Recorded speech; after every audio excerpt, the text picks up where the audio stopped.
l'ITK vient de mettre à nu un possible projet d'assassinat d'opposants et de Tutsis de la province Karoussi. Un plan qui serait fomenté au plus haut niveau du service national des renseignements, du parti CNDD-FDD au pouvoir et des Imbonerakure Koulé. L'enquête de la Ligue de défense des droits de l'homme ITK se base sur des informations émanant de jeunes Imbonerakure Koulé qui ont participé à des réunions de préparation de ce plan macabre qui doit être exécuté avant les élections de 2020. Le plan en question intervient comme pour corroborer les discours de haine appelant sans détour au génocide qui se multiplient de plus en plus depuis quelques jours. Le plus navrant de la part de personnalités publiques connues pratiquement de tous.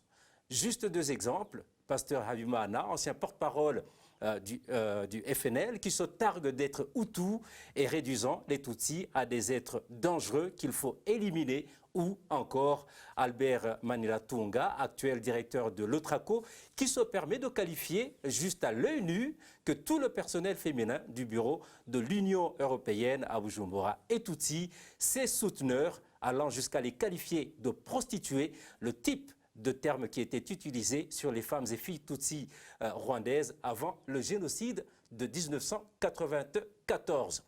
On ne parle pas des fréquents messages des Imbonerakure Koulé appelant à tuer les Injavi et les Ibipinga ou encore à violer les femmes Tutsis, et tout cela en des termes crus.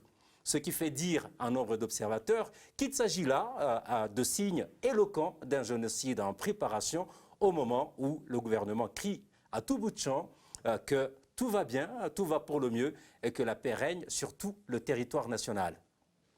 Nous en parlons dans cette 109e édition du Club de la Presse avec nos deux invités, François Bizimana, secrétaire de rédaction, excusez-moi, secrétaire de rédaction de la radio Inzamba Agate Kakawe. Bonjour. Bonjour, merci pour m'avoir invité. Merci d'avoir accepté notre invitation. Nous sommes également avec Ernest Nkurunziza, secrétaire général du Forum pour le renforcement. Secrétaire exécutif. Excusez-moi, secrétaire exécutif du Forum pour le renforcement de la société civile, Force, bonjour. Bonjour. Et bienvenue également. Merci beaucoup de l'invitation. À toutes, à tous, bonjour, bonsoir, bienvenue. Commençons par vous, Ernest Nkurunziza, puisque la Ligue ITK est membre du Force, n'est-ce pas? Oui. Vous avez certainement lu le communiqué relatant l'enquête. Oui. Quelle crédibilité donnez-vous à son contenu? Bon, merci beaucoup de la question. Son contenu est crédible, d'autant plus que c'est pas nouveau. Ce n'est même pas un plan nouveau. Vous savez, le CNDD-FDD a planifié le génocide depuis très très longtemps. Maintenant, nous sommes à la phase de l'exécution. Sinon, la planification date de très très longtemps. Maintenant, on est en train de mettre en exécution un plan qui date de très longtemps, qui date même, quand ils étaient encore au maquis, ils ont exécuté des actes de génocide. Quand ils sont arrivés au pouvoir, quand Nkurunziza est arrivé au pouvoir, on va encore y revenir, je pense, combien d'actes, combien de crimes de génocide que le pouvoir a déjà commis. Maintenant, c'est juste des activités d'exécution du plan qui datent de longtemps. Mais vous savez bien que la Ligue ITK, tout comme d'autres organisations de la société civile qui sont assez nombreuses, la plupart de leurs membres sont en fuite aujourd'hui, et cette organisation, la Ligue ITK, fait partie des associations de défense des droits de l'homme qui ont été pratiquement comment est-ce qu'on peut dire, qui ont été radiés par le gouvernement burundais. Est-ce qu'on ne risque pas de dire que c'est juste pour salir le gouvernement? C'est pour ça que j'ai posé la question de savoir quelle crédibilité avez-vous sur le contenu? Quels sont les éléments qui peuvent donner de la crédibilité au contenu de cette enquête? Mais il suffit de regarder la réalité qui est sur le terrain depuis un bon bout de temps. Depuis pratiquement 2015, le régime Pierre Nkurunziza ne fait qu'exécuter le génocide, ne fait que tuer des opposants, ne fait que tuer les Tutsis, les militaires, des ex-FAB, ils sont exécutés depuis longtemps. Donc, c'est pas... Et d'autres qui sont tués pour raison de leur appartenance politique. C'est ça. Donc, il y a les opposants politiques déclarés qui sont membres des partis de l'opposition. Hein? Il y a les présumés opposants politiques. Et parmi les présumés opposants politiques, il y a les membres de la composante sociale Tutsi. Les Tutsis, là, ils sont ipso facto considérés comme des opposants politiques, y compris même les Tutsis qui se trouvent au niveau du parti CNDD-FDD. Et c'est pour cette raison que dans les enquêtes menées par la Ligue ITK, vous avez lu vous-même, vous avez lu que les planificateurs, ils se disent, voilà, il faut cacher ça, même aux Tutsis de membres du CNDD-FDD.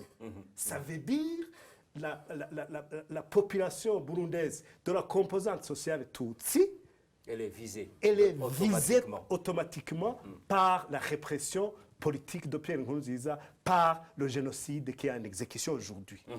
François Bizimana, la radio Inzamba Agate Kakawe a été parmi les premiers médias à diffuser l'enquête en question. Est-ce à dire que la radio tient compte effectivement que cette enquête est crédible? L'enquête est franchement crédible parce que quand on a eu le document qui montrait qu'il y a un plan d'élimination d'une catégorie de la population à Karoussi, ce qu'on a fait, on s'est dépêché pour appeler à la Ligue ITK pour savoir si, franchement, si le document était vrai, était authentique. Donc, ils ont dit que le document appartient à eux et qu'ils ont mené des enquêtes. Et par après, avant la diffusion de l'information, qu'est-ce que nous avons fait? Nous avons essayé de recouper cette information de la Ligue ITK pour exactement savoir si ce qu'il racontait était vrai. Alors, Qu'est-ce que vous appelez recouper l'information? Avec qui? C'était pour essayer d'équilibrer l'information. Parce qu'on ne pouvait pas se fier d'une seule source. Donc, on s'est dit, cherchons d'autres sources sur le terrain pour enquêter sur la véracité d'abord du document. Et donc, vous avez parlé avec des gens de Karoussi eux-mêmes? Oui, on a parlé avec des gens. Même parmi il y avait les planificateurs. Il y avait les planificateurs qui ont dévoilé l'information, mais aussi peut-être qui ont donné l'information à la Ligue ITK.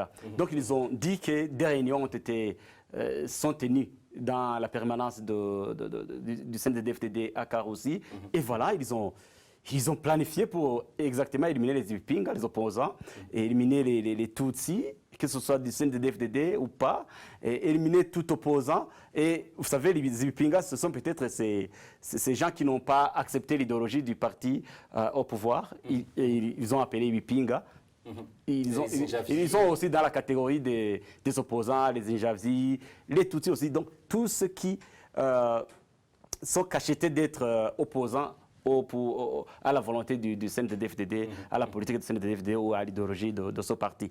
Donc, on ne peut pas s'opposer sur la question de la véracité du document. Donc, le document est authentique et ce que le document raconte est une réalité qui est sur le terrain. Donc, nous avons diffusé l'information. Nous avons aussi diffusé les interviews que nous avons recueillies auprès de nos sources qui sont sur place et ils ont franchement montré et confirmé que le document était, le contenu du document était authentique et racontait des vrais, oui. Et donc, vous tenez compte effectivement de vos sources et vous tenez compte des actes en fait qui sont commis depuis très longtemps pour dire que ce qui se trouve dans le document est réel. Mais est-ce que l'enquête qui a été publiée par la Ligue ITK, vous pensez qu'elle puisse avoir un impact? Oui, écoutez, Franck, l'enquête, l'alerte, c'était juste pour rappeler. Parce que les actes de génocide sont une triste réalité au Burundi. Maintenant, peut-être ce qui est nouveau par rapport à l'alerte, c'est que c'était en fait une façon de déguiser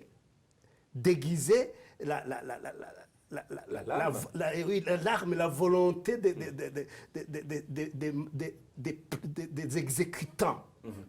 Parce que vous avez lu dans l'enquête, on a dit les Imbonerakure, vous n'êtes pas actifs chez vous. Ils ont montré leur incapacité. Vous avez montré votre incapacité parce que ce que nous avons recherché depuis longtemps, vous ne l'avez pas fait. Je pense que cette réunion-là, c'était une réorganisation des Imbonerakure pour qu'ils puissent être plus actifs qu'avant.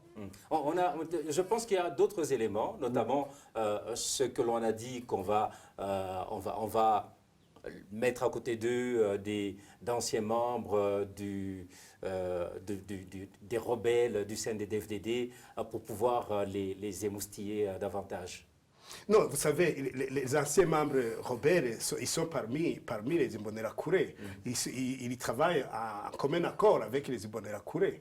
Et il y a aussi ceux qui se trouvent encore dans les forces de défense et de sécurité. Ces gens-là travaillent étroitement avec les Imbonerakure. Quelque chose qui est nouveau peut-être pour aiguiser, pour rendre efficace le génocide qui est déjà en cours, c'est le fait d'interchanger les endroits où commettre les violences. Parce que vous avez entendu, les gens, par exemple, les Imbonerakure de Karoussi, ils seront envoyés dans une autre province, là où personne ne les connaît, là où ils ne connaissent personne. Comme ça, ils vont tuer sans pitié. Parce qu'ils ne connaissent personne. Parce que quand quand on vous demande de tuer votre connaissance, votre parent, ça devient très difficile. Ça devient très difficile. C'est ça, en fait, qui est nouveau par rapport au plan d'exécution. Vous exprimez votre crainte, effectivement, et qui, selon vous, le génocide est effectivement en cours. Mais la question, est-ce que l'alerte de la Ligue, est-ce qu'elle peut avoir un certain impact peut-être pour amortir ce génocide en cours? L'alerte est faite par la Ligue TK. Oui.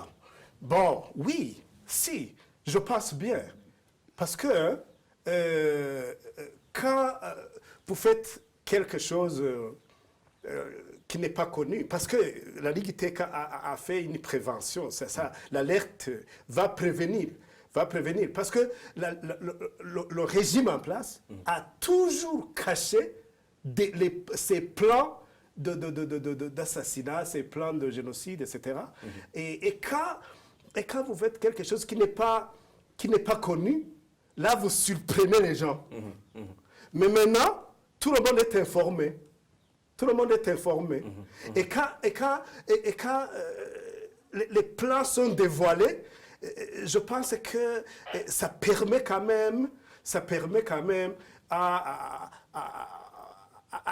aux auteurs du plan de réfléchir un peu, de faire beaucoup plus attention. De faire beaucoup plus attention parce qu'ils vont dire, voilà, la communauté internationale est informée, l'opinion nationale est informée.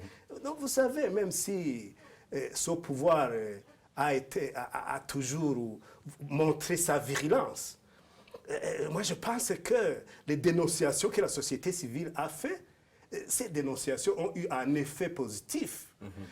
Parce que le gouvernement a eu tendance à cacher tout. Imaginez-vous si ce que le pouvoir avait fait n'était pas connu maintenant. Le niveau de violence aurait été plus dévastateur. Aujourd'hui, je pense que cette alerte de la Ligue TK va nécessairement avoir un effet. Vous avez parlé des auteurs, mais il y a aussi les possibles victimes qui peuvent faire beaucoup plus attention par rapport à ce qui peut leur arriver. Oui, mais bien sûr, il y a des gens qui ne savent pas encore qu'ils sont face à un danger. Je crois que au fil du temps, les Burundais se sentent de plus en plus en danger. De par beaucoup de mesures restrictives qui sont en train d'être prises, les Burundais deviennent de plus en plus conscients. Et cette alerte, le travail qui est fait par la société civile en exil, c'est un travail qui a été très utile. Ce n'est pas pour nous vanter. Les radios qui sont en exil, les organisations qui sont en exil, qui ont démontré la réalité qui se trouve au Burundi. Je pense que cela a eu quand même un effet positif. Et même l'alerte, et on va continuer à alerter pour que quand même les victimes soient conscientes. Comme ça, quand on s'attend à un crime, à une violence, donc, à un mal. Il n'y a plus d'effet de surprise. Oui, il n'y a pas de... Et puis les Burundais sont capables de résister. Et ils l'ont déjà monté à plusieurs reprises. On reviendra dans la deuxième partie sur ce que vous venez d'évoquer, notamment le travail de la société civile et des médias.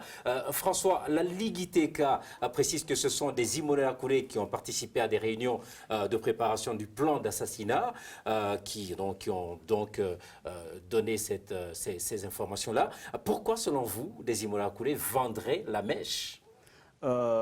D'abord, la Ligue ITK a bien fait parce qu'il n'a pas dit les Imbonerakure en groupe. Ils ont identifié même. Il y a des noms dans leur enquête. Il y a des noms, il y a des... Mais pas les noms des informateurs. Non, ce sont les noms de ceux qui ont participé dans ce plan macabre, dans ce qui était présent parmi, donc ceux qui sont parmi les planificateurs. Donc il y a des noms qui sont cités au plus haut niveau. Ce sont des représentants, ce ne sont pas des Imbonerakure simples, ce sont des Imbonerakure qui sont des chefs de zone, qui sont des conseillers dans l'administration communale, qui occupent des postes. Ce qui est franchement surprenant et que des gens qui supposaient, qui ont été sur le banc de l'école, à l'heure actuelle, qui pensent qui passent leur temps à imaginer un plan pour éliminer les leurs, c'est parce que les Burundis, nous sommes les mêmes, après tout. Il y a les Hutus, il y a les Tutsis. Aujourd'hui, il y a ceux qui sont dans toutes ces ethnies, qui sont descendants des deux ethnies confondues. Donc, il n'y a pas de différence entre les Burundais. Franchement, on ne voit pas comment, à un siècle où nous sommes, nous cheminons vers 2020, d'autres pays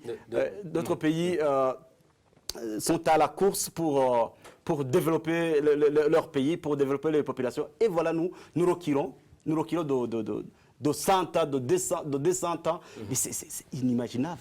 Mais là, je reviens sur ma question. Comment expliquer que des Imbonerakure qui ont participé dans des réunions vendent la mèche, donnent de l'information? Quelle explication pouvez-vous donner à cela? C'est ce que je te disais.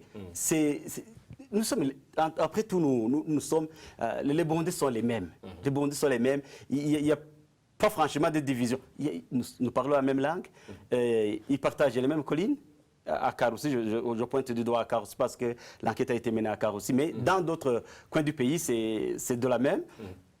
Donc, ils sont des frères et sœurs. Donc, il y a un ou deux qui est planificateur et d'autres qui vont peut-être mettre en exécution le plan. Mais ceux qui vont mettre en exécution le plan et qui étaient parmi les planificateurs, ils ont peur même d'aller tuer mon ami Franck. On me dit, François, tu vas tuer Franck, tu vas tuer Ernest. Est-ce que tu ne trouves pas franchement que c'est une chose facile à garder sur toi? Non. C'est pourquoi il y a des gens parmi eux qui disent non, moi je vais dévoiler. Et ceux qui dévoilent, c'est bien fait parce qu'ils sont en train d'aider pour la prévention, pour prévenir ce plan de génocide. Et donc vous voulez dire que parmi les planificateurs et les exécutants, il y en a qui ne sont pas d'accord avec ça, avec le programme? Ah oui, c'est pourquoi même le secret est dévoilé. Ah oui. Ernest, le fait que la Ligue ITK ait dévoilé que ce sont des Imbonerakure qui ont donné des informations sur ce plan, est-ce que demain après-demain, les mêmes Imbonerakure ne risquent pas de fermer les portes et de ne plus donner ce type d'informations, et donc que la société civile ou d'autres gens qui enquêtent sur ce type d'informations puissent ne plus avoir d'informations? Non, pas du tout. Parce que les gens, ils ont déjà compris le mal. Ils ont déjà compris à quoi ils font face. Les Burundais ont déjà compris. Parce que le régime a montré... vous savez, tous les Burundais aujourd'hui sont tous, sans exception. Chaque Burundais, là où il a déjà été atteint par les conséquences de cette crise qui ne fait que durer. Le fait alors que tout Burundais aujourd'hui est affecté par la crise, c'est ça qui fait que les Burundais se retirent de plus en plus derrière, donc se retirent du régime et donc se retournent contre le régime qui ne fait que, qui plonge le Burundi dans un gouffre qui n'épargne personne. Donc les Imbonerakure, ils sont là parce qu'ils sont intimidés. Parce qu'ils savent que s'ils quittent, ils vont être tués. Maintenant, qu'est-ce qu'il faut? Il faut combattre le régime en étant à l'intérieur, comme le Frodebu l'a fait quand il combattait les Prona. Vous savez, il y avait des pronistes qui étaient en même temps des Frodebu. Et c'est grâce à ces gens qui ont agi à l'intérieur de l'Iprona qui ont fait changer les choses. Aujourd'hui, c'est la même stratégie. Je vous dis, derrière le CNDD-FDD, les membres, beaucoup de membres du CNDD-FDD, ils sont dépassés par la crise, ils sont dépassés par les conséquences liées à cette crise politique que Pierre nous a créée. Et donc aujourd'hui, ils ne sont pas d'accord avec tout ce que le régime est en train de faire. Et c'est pour cette raison qu'il dévoile les plans, les secrets du régime. Merci beaucoup. Je rappelle que vous suivez le Club de la Presse, une émission produite en synergie par la télévision Renaissance et les radios RPA et Nzamba Agatekakawe.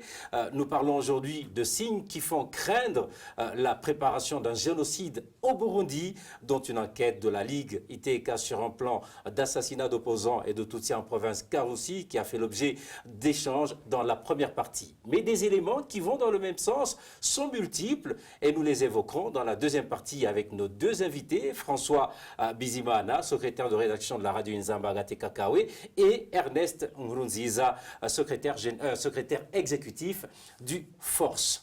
François, le plan révélé par l'enquête de la Ligue ITK s'ajoute à d'autres éléments de haine et d'appel au génocide comme le récent message de pasteur Habimana pour qui être un Hutu ressemble à une bénédiction contrairement aux Tutsis, une ethnie pour lui honnie et qui ne mérite pas d'exister.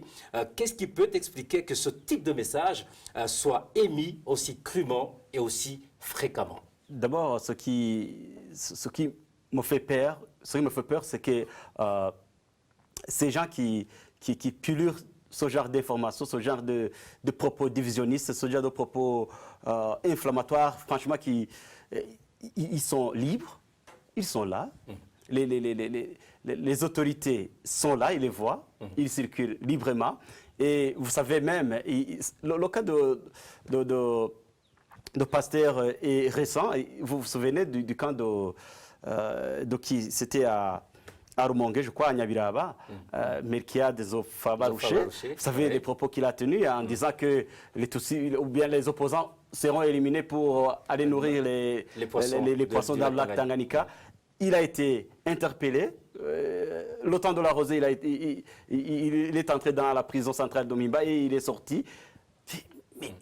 C'est vraiment inimaginable. Est-ce que nous avons un pouvoir au pays? Est-ce qu'il y a la justice au pays? Et donc, si parce je vous comprends bien, ça veut dire que le premier élément pour vous qui explique la fréquence de ce type de messages et le fait d'utiliser aujourd'hui des termes crus sans aucune peur, c'est parce que la justice ne fait pas son travail. Oui, nous parlons de Habima Annan, nous parlons de Nzofaba Rocher, mais il y a d'autres qui même donnent leurs identités.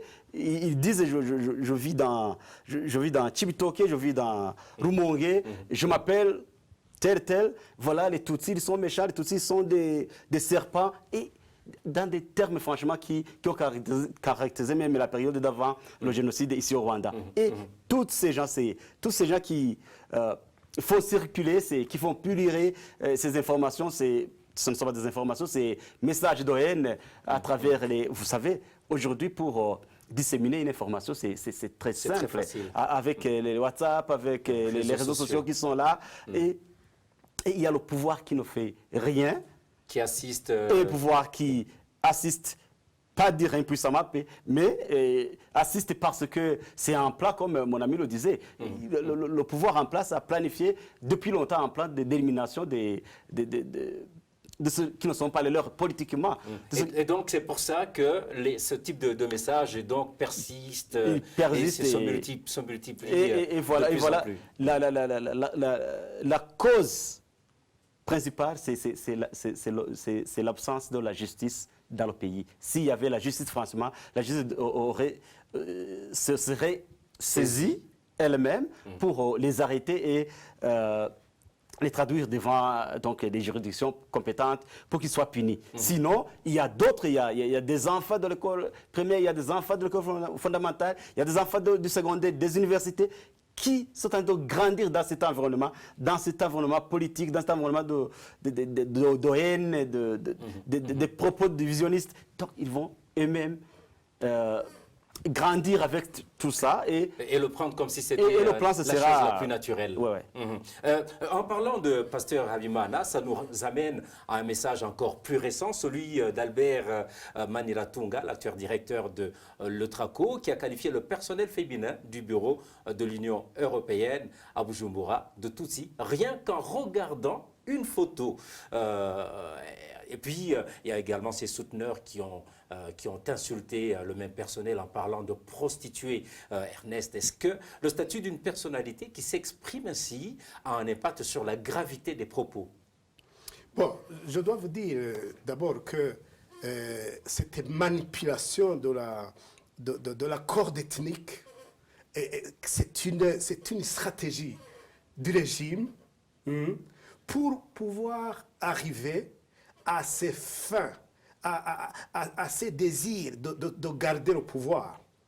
Parce qu'ils veulent essayer de créer un ennemi commun, donc un ennemi Tutsi qui est ennemi Hutu, pour pouvoir galvaniser la population, l'ethnie Hutu, derrière lui.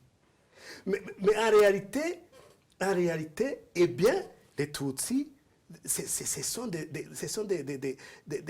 populations qui sont visées depuis très longtemps par le régime du CNDD-FDD.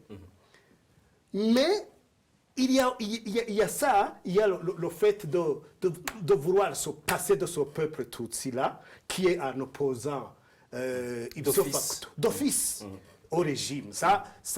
Mais ça, c'est une réalité. Les Tutsis sont considérés comme des ennemis.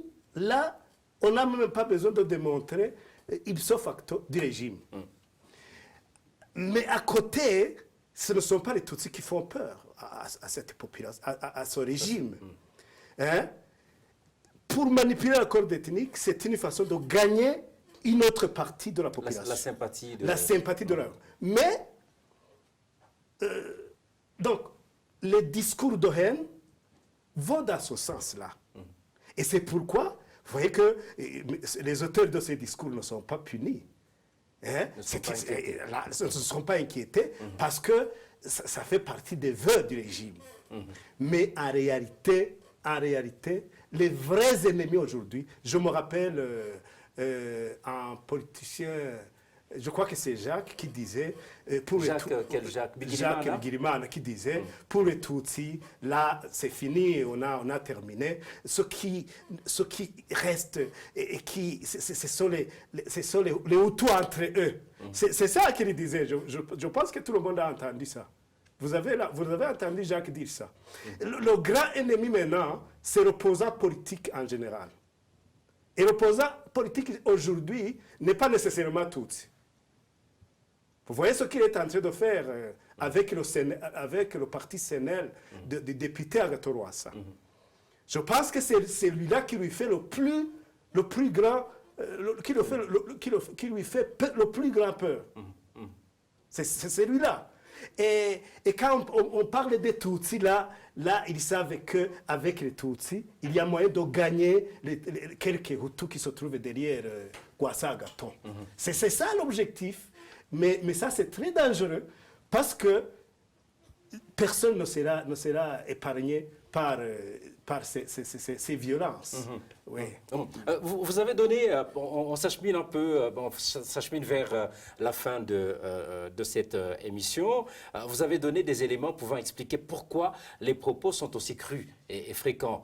Mais ne pensez-vous pas que les médias n'en font peut-être pas assez pour dénoncer ce type de message? Je pense que nous faisons notre travail pour aussi prévenir, parce que si une telle enquête qui a été menée par la Ligue TK et qu'on l'a aussi traitée et diffusée dans nos médias, c'était aussi pour prévenir. Aujourd'hui, dans le pays, au Burundi, donc, mon ami disait que les organisations de la société civile qui sont en exil, les médias qui sont en exil, ont franchement fait un grand travail pour prévenir, parce que nous alertons toujours. Il y a des cas de mort, il y a des gens qui sont tués du jour au jour.